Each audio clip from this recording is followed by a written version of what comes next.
बड़ी खासियत क्या है, आप कोई कोर्ट में केस लगा दो, 20 वर्ष के पहले अगर आप जजमेंट सुन लो तो जो कहो मैं हारने को तैयार।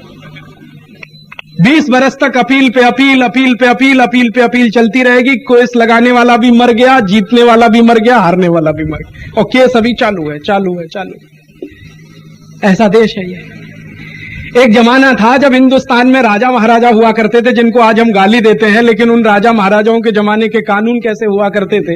एक राजा था, उसका नाम था चंद्रगुप्त विक्रमादित्य। उसके राज्य में दो माताओं में झगड़ा हो गया।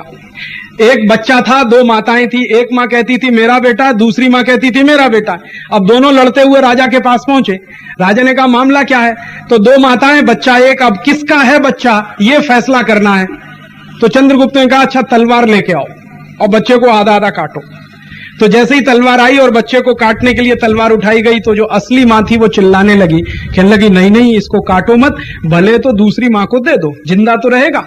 चंद्रगुप्त तुरंत समझ गया यही असली मां है, क्योंकि असली मां अपनी आंखों के सामने बच्चे को कटता हुआ नहीं देख सकती। तो उसने नकली मां से बच्चा छीना, असली मां को दे दिया, नकली मां को जेल में डाल दिया। पूरे केस का फैसला 2 मिनट में हो गया। यह था भारत का न्याय या भारतीयता की न्याय पद्धति।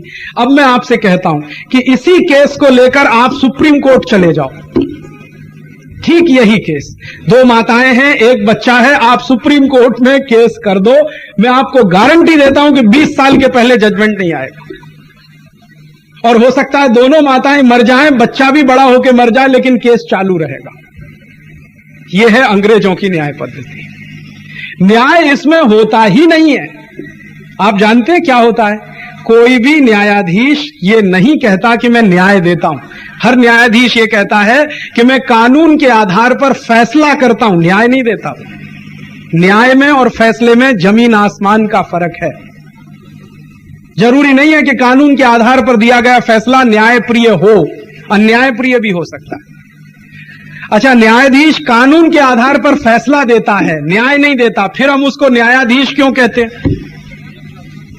और जहां कानून के आधार पर फैसला होता है, न्याय नहीं होता, उसको न्यायालय क्यों कहते हैं? मैं तो कहता हूं दोनों का नाम बदलना चाहिए। न्यायाधीश को कहना चाहिए कायदाधीश और न्यायालय को कहना चाहिए कायदालय, क्योंकि वहां तो कायदे के आधार पर फैसला हो रहा है, न्याय कहां हो रहा है?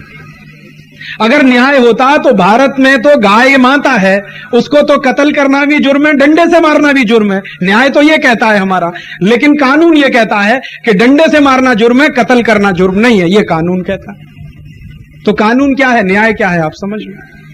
तो भारत में करना यह होगा कि यह कानून आधारित फैसला करने की जो पद्धति है, इसको न्याय आधारित फैसला करने की पद्धति बनाना पड़ेगा।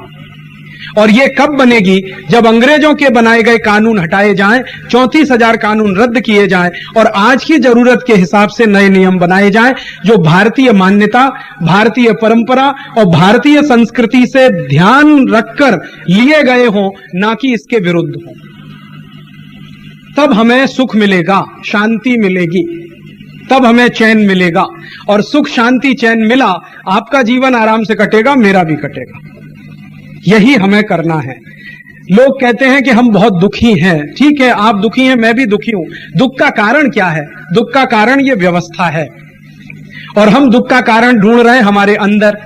हम नालायक हैं, हम निकम्मे हैं, हम नकारा हैं, हम अच्छे हो जाएं तो सारा दुख दूर हो जाए, कभी नहीं होने वाला। व्यवस्था से जनित दुख है, आपके अंदर से थोड़ी आया है।